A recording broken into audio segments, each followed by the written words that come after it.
Okay. Mangimuta ta danay kay bag-o lang ta bugtaw. Bagong gising ba? Bagong gising. Kasi ito yun eh. Baka sabihin nyo, sama-sama ako na, no? Oh, sige, magalit na kayo kung magalit sa mga post ko, pero isasabihin lang ako sa inyo kasi ito yung nararamdaman ko. Sa totoo lang, yung nararamdaman ko, wala to, manhid na to eh. Manhid na tong loob eh. Hindi na to, manhid na siya pero hindi siya nagtatanim ng sama ng loob. Gusto ko lang yun sabihin pero wala yun sa loob ko. At hindi nyo alam kasi na yung mga kapatid ko, kahit na wala akong kasalanan, pagsalitaan ako ng masama nun. Yung may post lang ako ng about sa kapatid namin, sasalian sila. Tapos pagsabihan agad ako ng masama, ganito. Pero yung post ko, hindi naman masama, hindi naman nakakasama yun sa kapatid namin. Tapos pagsabihan na agad ako ng, yung isa yun na, yung isa. Pagsabihan agad ako ng, wala ako kwenta, wala akong tinulungan. Ang layo ng connection dun sa post ko eh, di ba? Ang layo dun pero wala yun. Nagsamaan ng loob yun pero lahat ng mga kapatid ko, kahit sila yung may mali, ako pa rin una nakikipagmabutihan. Palagi yan, walang kapatid ko na nangunguna or magsuri, wala. Kasi nasanay na ako sa kanila. Hindi yan sila nagsusuri pero pinapatawad ko yan. Pinapatawad ko yan. Kasi nga ayaw ko nga magsamaan ng loob, magtampo-tampo. Ayaw ko magalit sila, ayaw ko magsalita ng mga ganon. Alam nyo, hindi nyo alam. Kasi hindi nyo inaalam. Dapat inaalam nyo muna bago nyo alamin. Ganun yun. Lahat ng kapatid ko, yan, lahat ng kapatid ko magtatampo. Okay, ako pa rin gumagawa ng paraan para maging okay. Hindi yan sila nagsusuri, okay lang yun. Ganun ako, ganun. Hindi ako nagtatanim ng sama ng loob. Gusto ko lang talaga patunayan dun sa yun. Sa yung kapatid ko na yun, na sobrang bait. At doon naman sa una, no, yung nagalit, yung sinabihan ako ng lahat-lahat ng masama, kahit hindi siya kasali. Hindi siya kasali noon sa post ko, hindi masama yung post ko. Pero sinabihan niya ako ng ganun kasama. Alam mo ba, nung bata pa kayo, nung nag-aaral pa kayo, sino tumutulong sa magulang natin? Ako. Kasi yung panganay natin, wala na, nag-asawa na yon. Kalimutan na tayo noon. Hindi nyo alam? At siyempre, may time na hindi, teka. Simula nung nasa 12, 13 ata ako, nagtatrabaho ako dun sa Mina, sa Mina, alam niyo yun. Nagtatrabaho ako dun. Bawat buwan-buwan, pupunta si nanay, kukunin niya ang sahod ko. Saan dadali ni nanay? Di ba pakain sa inyo? Di ba? Oh, hindi pa yan. Sa Manila na ako, no? Ilang taon ako sa Manila nag-start ng trabaho, magpi-15 years old ako. Ang liit pa yun ang sahod, natural. Maliit yung bibigay ko. O, saan ba pupunta lahat yun? Sa inyo. Hindi to pamumuyboy ha. Yung kapatid ko, yung dalawa, tatlo kayo.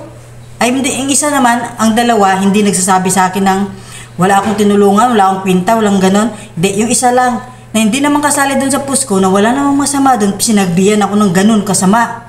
Okay lang yun. Bati kami nun.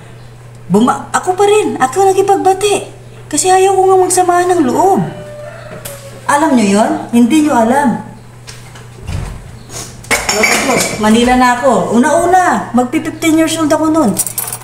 Kasi sabi ko sa nanay namin, sa sobrang hirap namin dun. Sabi ko,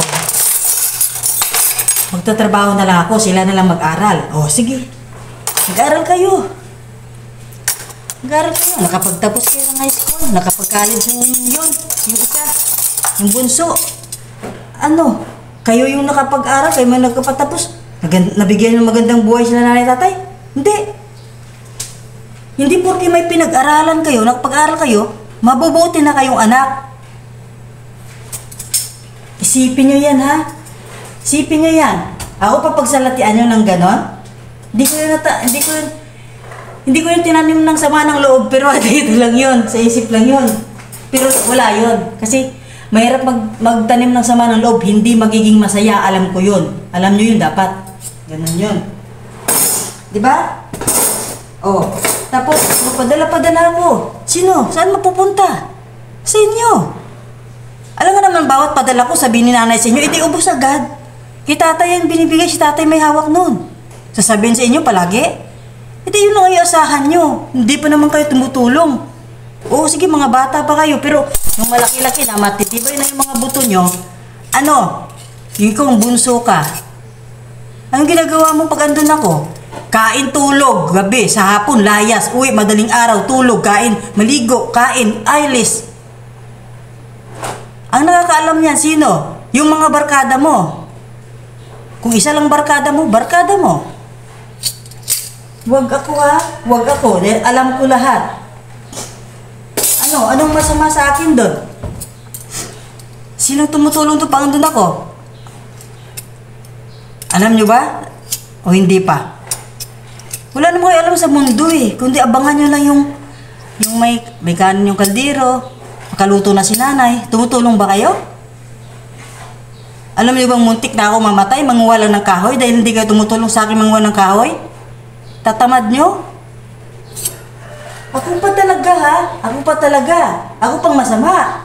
Paalala ko lang to ha, hindi ako masama. Dahil yung puso ko, malinis to.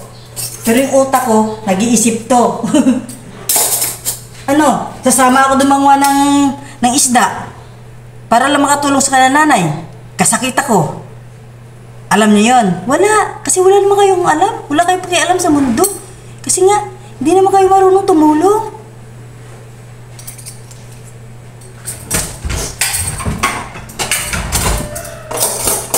Hindi niyo naranasan yung naranasan ko. Kaya huwag niyo akong pagsabihan, ha? Kayo kaya, naranasan. Utusan kayo manghuli ng similya ng bangus. Uwi kayo walang kuha, hindi pagalitan kayo. Ranas niyo yan. Danas niyo siguro. Ilang bisis lang. Ang lalakas ng loob. Ang lakas ng loob. Pagsalitaan ako ng walang tinulungan, walang kwinta. O ikaw nag-aral. Pwede ka nag-aral ka, ganyanin mo ako. Hindi ka naman nakapag-aral ng college, yung bunso lang. Anong naitulong nyo ng bonggang-bongga sa mga magulang natin? Kayo nag-aral eh. Sino nagpatay-patay tulong sa kaya nanay? Ako. At hindi naman, nag-stop lang yung padala ko. Pero hindi naman matagal. Kasi, siyempre, ano nga naman, hindi ko naman anuin yung sarili ko. At alam niyo naman na mayroon akong kapartner nun. Sino? Sige. Umuwi yung partner ko. Yung nabuntis ng iba. Nabuntis ng iba. Umuwi sa atin. Siyempre, ginastusan ko yun. Danas na yun. Sa Davao, nag-stop ako ng padala. Isang beses lang ako nakapadala. Siyempre, may asawa ako nun. Asahan niyo ako? Gagalit kayo, hindi na ako makapagpadala. Ang mga mali lang yung nakikita nyo, pero yung mga nagawa kong mabuti sa inyo, hindi? Kayo na may pinag-aralan. Gagaling nyo. Kung gagaling nyo, hindi ko talaga makalimutan. Tapos kayo pa magtanim ng sama ng loob sa akin. Ikwento ko lahat. Na ikaw yung bunso ka. Laki na ng buto mo nun eh. Umuwi ako, tinda ko isda, pagod ako. Pagdating ng tinda isda, manguha pa ako ng mga galon kasi nga, mga galon ng mga bahay-bahay kasi 5 piso isa nun. Container, galon, kinukuha ko yun, iipunin ko muna, kakain ako, tapos mangigib ako. Nangigib ako doon. Iniipon ko yun kasi pag linggo-linggo binibigay ko kay nanay natin. Alam mo yun, alam nyo yun. Hindi, kasi wala nga kayong alam sa mundo. Kain gala lang kayo, lakwat siya, ganun. Oo, nakatulong-tulong naman kayo, siguro kayo. Hindi ko lang nakikita kasi lagi akong wala doon, pero nagbibigay ako palagi. Tindihan nyo? Ano, ikaw, bunso ka, inutusan kita, may sakit pa ako noon ha, nagtinda ako ng isda. Mangigib ako kasi sayang naman 5 piso ang container, no? Inutusan lang kita na yung suki ko, kunin mo yung mga container yun, nakalala ko yun eh. Kasi nga, may lagnat ako. Pero mang-iigib pa ako nun. Yun lang ang utos ko. Nakunin mo yung mga container, kaya baka maunahan nga ng iba, pero suki ko yun. Kaso lang, pag wala ako, ibibigay yun sa iba. Anong sagot mo sa akin? May lagnat pa ako, may sakit ako. Kasala mo na, nagpasakit-sakit ka. Kasalanan ko daw, nagpasakit-sakit ako. Oh, ganda. O, di ba? Tapos, sa sobrang galit ko, narinig ko yon. Hinabol kita ng bakal. Hinabol kita ng bakal nun. Humarang si nanay. Okay, andyan si nanay, patawarin na lang. Ganon. Lahat naman eh. Sabi ni nanay, hayaan mo na. Puro na lang kayo hayaan. Ganon yon. May time pa. Yun. Kaya mga 4 na taon na yata, 5. Pinadali-dali kita kasi nga, yung baboy nga, ihatid na doon kasi ibibinta nga, ang bagal-bagal mo pa. Tapos sabi ko, bilis-bilisan mo, parang hindi ka lalaki, pero alam ko bakla ka. Pero ang sagot mo sa akin, huwag mo pakialaman buhay ko. Oh, di ba? Pero, yung sabi mo yun, huwag pakialaman yung buhay mo, andyan pa rin ako. Oh, minsan, buhay pa yun sila nanay. Siyempre, alangan naman, ibigay ko lahat sa'yo, no? Bibigyan kita palagi, no? Andyan sila nanay, no? Wala yun sa akin. Hindi alam ng mga tao yan. Ngayon, papaalam ko, yung buhay ko dati, danas nyo? Hindi nyo alam. Ako alam ko lahat. Alam ko lahat. Kayo, ang tatamad nyo. Hindi naman lahat, no, ng mga kapatid ko. Yun lang, yung mga inuutusan ko na, isa pa, yung nagsabi sa akin na wala akong kwenta, wala akong tinulungan. Yun, inutusan ko yun basta may inutos ako sa kanya, gumaganon. Sa inis ko, hampasin ko pa sa napitsin na may tubig. Andyan si nanay na naman, sa kusina yun. Harang na naman. Okay, wala na, kahit si nanay. Lahat sila ilintindihin, sabi na, hayaan mo na, para wala lang gulo. Puro na lang hayaan. Ngayon, wala na si nanay, si tatay. Hahayaan ko pa ba? Nagaganyan kayo sa akin? Hindi na pwede. Yun pa yung isang kapatid ko na nagsabi ng masama sa akin. Okay. Dati, alam ng amo ko, ilang taon na ako dito? 16 years. Alam niya yan lahat. Na bawat sweldo ko, nanay, labas ako, bawat sweldo, labas. Bawat sweldo ko rin nun. Yung kapatid na yung panganay. Nagtatai yung anak ko. Ganito. Ay, di, tudog. Ay, bigay agad. Tawid. Bit ko pa yung alaga kong maliit. Tawid. Padala doon. Basta, lagi yun. Bawat sweldo ko. Nung may time lang na wala na ako, wala naman talaga akong tatakbuhan din sa inyo eh. Wala naman eh. Wala lang. Okay lang yun. Kaya ko naman sarili ko mag-isa. Kaya ko mabuhay mag-isa. Tapos, may time na wala akong maibigay. Masama na ako. Ay, masama na ako. Ano na sinasabi sa akin? Diba? Alam niyo yun. Hindi nyo alam kasi hindi nyo inaalam. Hindi pa naman ako magpagkwento dati nun kasi siyempre, buhay na si nanay. Mabalitaan ni nanay yun. Siyempre, sasama yung loob. Ngayon, maririnig ako nun. Kung marinig niya ako, edi magpakita siya. Ikwento ko sa kanya. Diba? Alam niyo yun? Ikwento ko lahat? Ha? Ikwento ko lahat? Na ikaw yung bunso ka, nagkasakit ka sa gala ng gala mo, nagkasakit ka, di ba? Oh. Mabuti na lang, may pira ako noon, kinagtinda ko ng isda, nabilang kita ng gamot. Ako, hindi ako nagkain tulog pag umuwi sa atin, tumutulong ako. Kayo, ikaw pang isa ka. Patay si tatay, nagpalaklak ka ng alak sa mga barkada mo. Sige.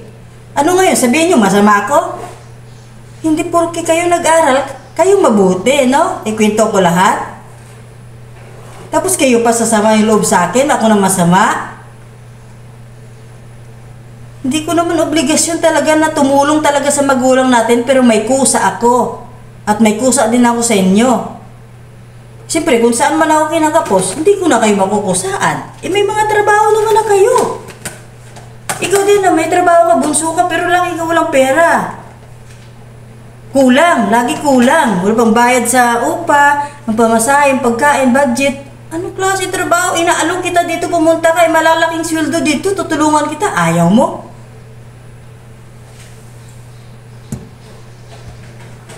Hindi ako galit ha, wala na sa puso ko. Gusto ko lang sabihin, ipaalam ko na sa inyo lahat, ang buhay ko. Kulang pa yan. Hindi ko pa nakwento to lahat kasi kung ikwento ko, hindi tayo, hindi pa aabot ng bagyo. Hanggang Cubao pa lang tong kwento ko, hanggang Cubao pa lang to. Kung ikwento ko pa lahat-lahat ng mga trabaho ko dati, para lang makatulong. Kasi maliliit pa nga kayo. Lakas ng loob mo magsalitaan ako na walang naitulong, walang kwenta. Ikaw, kailan ka lang nagtrabaho? Puro ka lang buntot kinana. Yung binata ka na, kaya ka nagtigil. Parang kayo lang ata dalawa yung mga kapatid kong sobrang tamad. O mayroon pang isa. Mas okay pa nga yung isa eh. Yung kapatid natin na isa, yung kulang-kulang, yung hindi nag-aaral, pero yung pa yung ramdam ko na kapatid ko siya. Pero kayong tatlo, wala, pero okay lang yun. Di man ako galit, sinasabi ko lang. Wala kayong alam, kaya hindi na dapat ako pagsabihan ng, uy, di ba ganyan-ganyan mga kapatid. Ayaw ko na nga eh. Huwag niyo baguhin yung desisyon ko kasi hindi ako galit, pero ayaw ko lang sila wala nang connection kasi nga, ganun pa ulit-ulit. Masama na ako. Sige, sabihin natin, masama na ako. Kwento ko lahat. Ako masama? Ako pang masama, no? Ako pang walang tinulungan. Huli lang kayo, kailan na kayo nagtatrabaho? Trabaho, tapos nag-asawa ka. Tapos maghiram yung mga kapatid natin, ano pang sasabihin mong masakit? Isingilin mo. Ako hindi ako naniningil pag kapatid ko. Kahit nga ibang tao. Hindi naman ako maningil. Sabihin, hindi ako maningil pero manghiram ako. Pero ibabalik ko rin. Pero hindi ako pinahiram. Sinisin lang ako. Lalo na yung kapatid ko. Mali na akong mali. Iubos-ubos ko, sige. Mali na akong mali na hindi sinisingil para matuto, di ba? Ayaw ko nga singilin kasi kapatid ko eh. Ikaw, gagalit ka pag hindi makabayad sa'yo, hindi mo na pa uulitin. Tulungan mo, ikaw mayroon eh. Kasi pag mayroon naman sila, hindi naman na sila manghiram. Hindi naman sila tatakbo sa atin kung sinong mayroon sa atin. Ako pa, hindi marunong ha? Ako pa. Ay naku, marami pa akong gagawin. Alam mo yun? Hindi nyo alam. Gusto nyo ikwento ko lahat. Uulitin ko, ikwento ko lahat. Kaso lang mahabang istorya ng buhay ko. Kasi ako na yung parang panganay eh. Kasi yung ate nga namin, nag-asawa, 5 na yung anak, no? Tagal na yun, wala na yun, hindi na yung tumulong, wala na. Ikwento ko pa kasi, gusto nyo pa, isali ko pa yung pangalan ng anak namin, kwento ko pa eh. Nahaharap doon sa jowa niya, haharap sa jowa niya. Makipagharap ba? Makipagharap sa pamilya. Hihingi na 2,000 sa akin. Wala naman ako nabigay. Ikaw gusto dyan mag-ligaw, tapos ipon muna bago jowa, ganun. Pero sorry kasi sinasabi ko lang naman, tapos ako na masama, kasi hindi ako nakabigay, masama na naman ako. Ganun yun.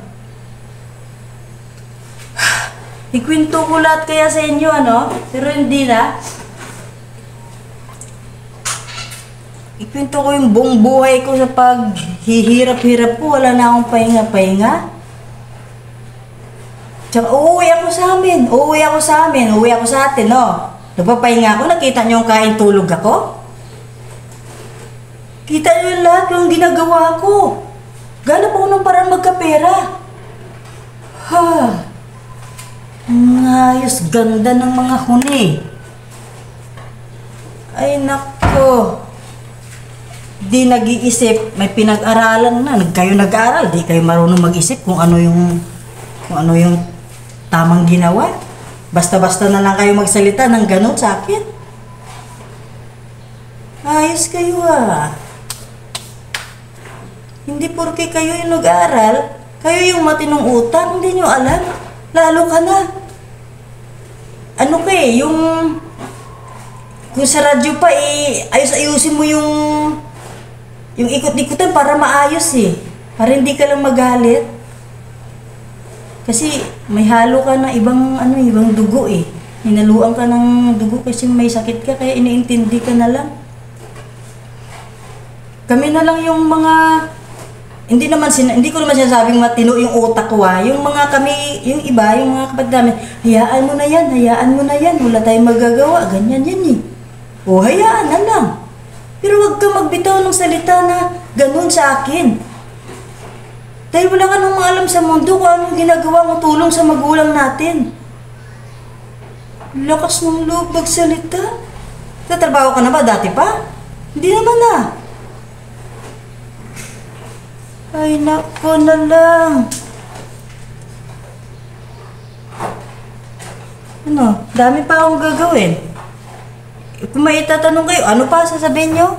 Ikwento ko? Ikwento ko sa inyo. Nag-igib ako. Nahulog ako sa tulay.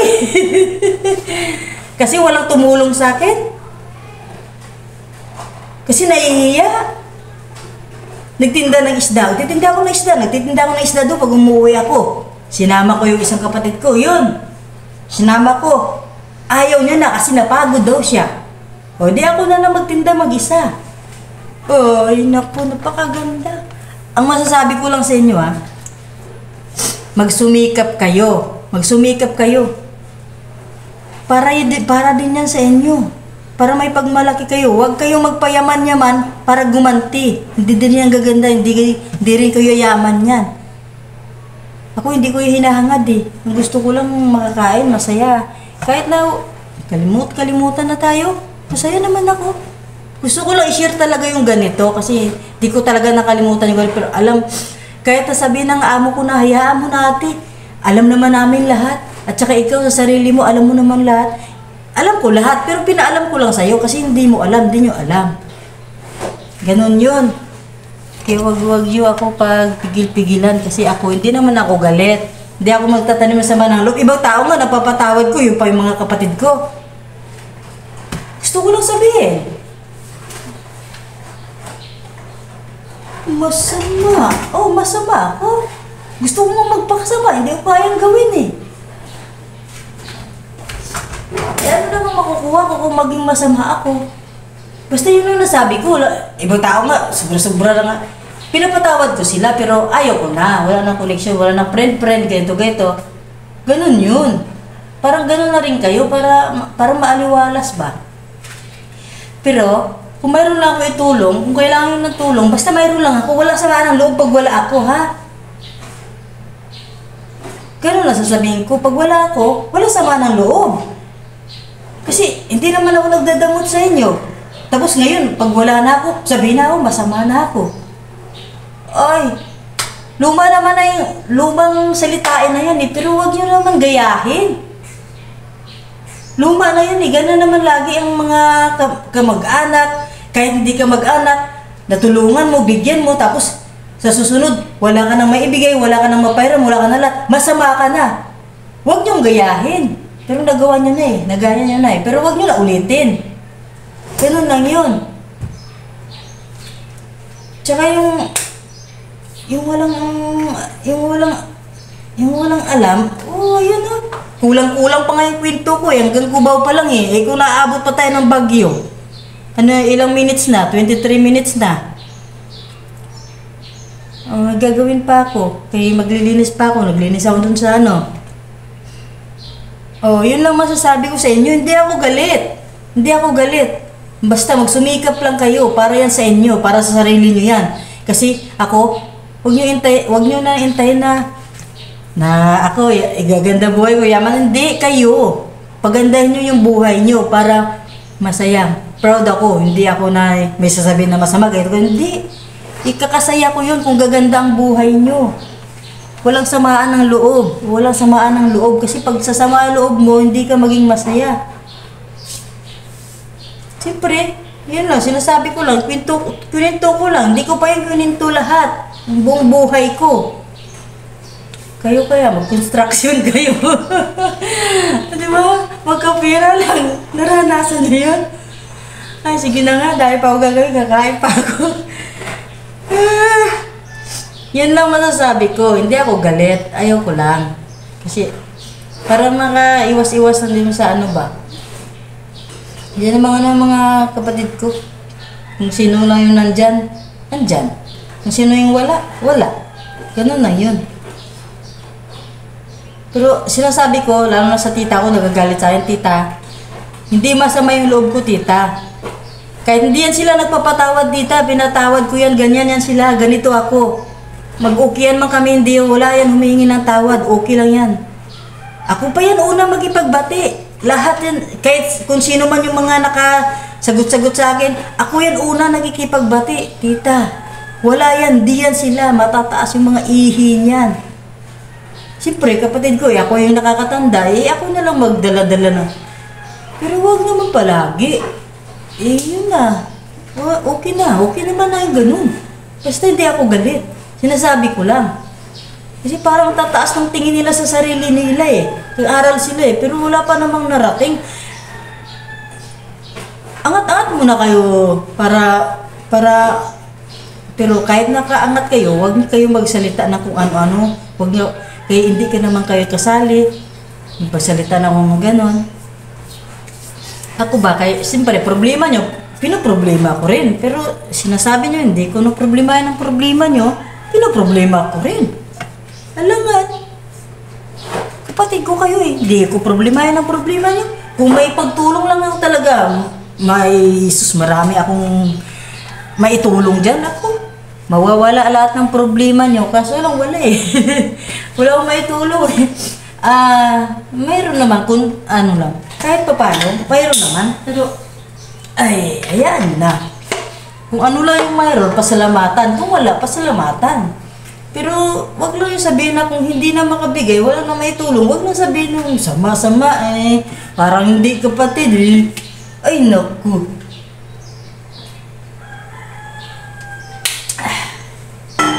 Yun lang. Basta ako hindi ako galit. Wala akong tinatanim na galit sa mga kapatid ko. Gusto ko lang ma-relax yung isip ko. Pero dito, malinis to. Hindi to nagtatanim ng sama ng loob. Kasi, yun sa pinagmanahan. Ganun lang. Pero iwan ko kung saan sila nagmana. Hindi ko nga siguro sila kapatid. Iba sila Iba sila Kung tingin nila sa akin, iba ako, iba din sila sa akin. Ganoon lang yan. Pero ako hindi ako galit. Hindi ako tayo masama ng loob. Salita ako. Kasi yun yung nararamdaman ko. Pero hindi ito galit. Kaya huwag niyo ipilit na galit ka. Hindi. Wala. Gusto ko lang, walang connection para wala na bang mabalita-balita kung ano man yan. Pero kung mayroon na kayo tulong, kung kailangan ng tulong na mga importante, emergency, huwag kayong magdalawang isip. Kung ayaw nang dumiretso sa akin, makiutos kayo sa kapatid natin kung mayroon. Kung wala, wala. Ganun yun. Hindi porke wala na, masama na.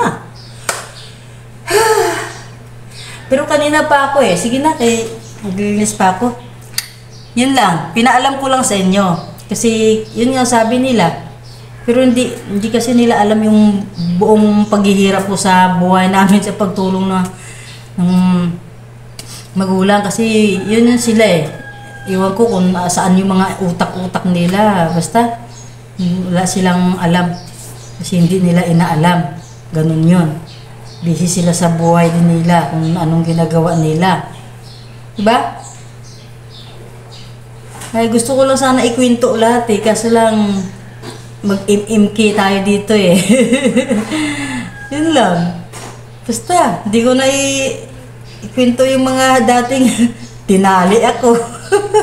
Tinali ako ng kapatid kong panganay. Yung panganay namin, tinali ako.